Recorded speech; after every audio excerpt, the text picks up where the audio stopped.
Il-farsa ta' Bernard Gregg dwar il-kannabis ġibdet l-attenzjoni għal raġunijiet ħażiena dan hekk kif bosta qed isuha bħala paprata oħra tal-kap nazzjonalista Bernard Gregg.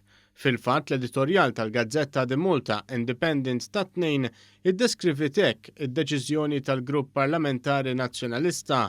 Fil-fatt l-editorjal jgħid kif il-mod ta' kif il-Partit Nazzjonalista aġixxa tul id-diskussjoni li qamet dwar ir-riforma fil-liġi tal-kannabis kien wieħed stramp u kaotiku. L-editorjal jinnota minnu fih kif il-pożizzjoni tal-Partit Nazzjonalista waslet 6 xhur wara l-konsultazzjoni li l-Gvern għamel fuq il-White Paper li ppreżenta.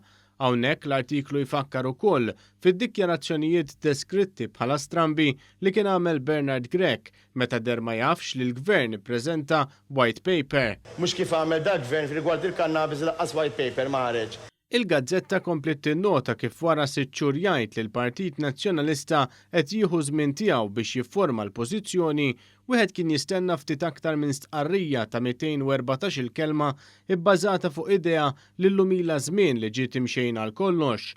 L-Independent innotat ukoll kif il-Partit Nazzjonalista kiser il-prassi tiegħu stess hekk kif fuq din il-materja ta' importanza l-Eżekuttiv ma kienx ikkonsultat qabel ittieħdet il-pożizzjoni.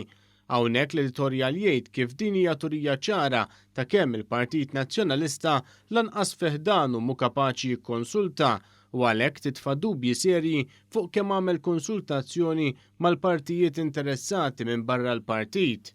Din l-aħbar kienet irrappurtata fl-Independent tal-Ħadd fejn intqal kif membri tal-Eżekuttiv jinsabu rrabjati għal mod ta' kif ma natawx widen dwar din il-materja u twarbu kompletament. Il-Gazzetta qalet kif dwar riforma li Bernard Gregg rid jieħu l-mertu sa xahar wara issa qed jieħu pożizzjoni kontrija. Hawnhekk l-editorjal